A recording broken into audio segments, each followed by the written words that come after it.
What's up, everybody? This is Dave from Steel City Jones Flight Academy, and we are back answering more questions regarding the remote ID and the proposed system that's there. Now, there's a comment that shows up on my comment section below the video, the master video that we made, and I want to share some of the opinions of this with this person that they wrote, because I want to share and comment on a few things of this. It says, I get the commercial side of the need to track objects flying in the air or bigger need near any city. But I'm going to be damned if somebody's going to tell me that I can't fly my RC plane or quads over my property or in my neighborhood. And it goes on to say that my thought is I own the air I breathe and use common sense on flying weights in the air. Now, I thank you so much for that comment. I couldn't agree more with what you're saying, but in terms of a discussion for everybody, I want you to all take this into consideration. One of the master controls or master complaints that I have regarding this system is compliance. Just think about how many people like this person's comments is going through everybody's minds.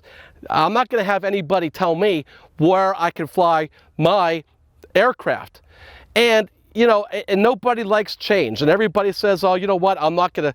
They can issue me a ticket, and I'm not gonna pay it, or something like that. The issue at hand, though, is we really don't know what the fallout is going to be of this. We really have no idea. Even if you have a built RC plane, for example, that was 25 years ago, has hardly any technology built into it, has no remote ID technology or any ability for anybody to be able to track you.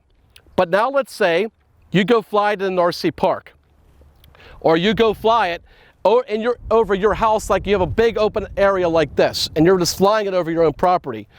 Then what's going to happen, if the rules and regulations start getting enforced, you may have a sheriff come up to you and come and arrest you for flying an aircraft. It's that crazy.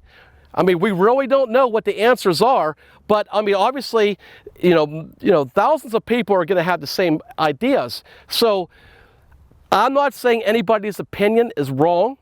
I'm saying what I would like everyone to do is to channel that into productive feedback that you can give the FAA in a manner that shows why these things aren't going to work and what you believe your rights are. That's what we need to all do. Be very productive, responsible, and professional in these type of responses. But at the very least, we all need to send feedback in. So thank you for that comment, and I hope that helps to keep the discussions going. Like always, keep them coming, and I'll talk to you soon.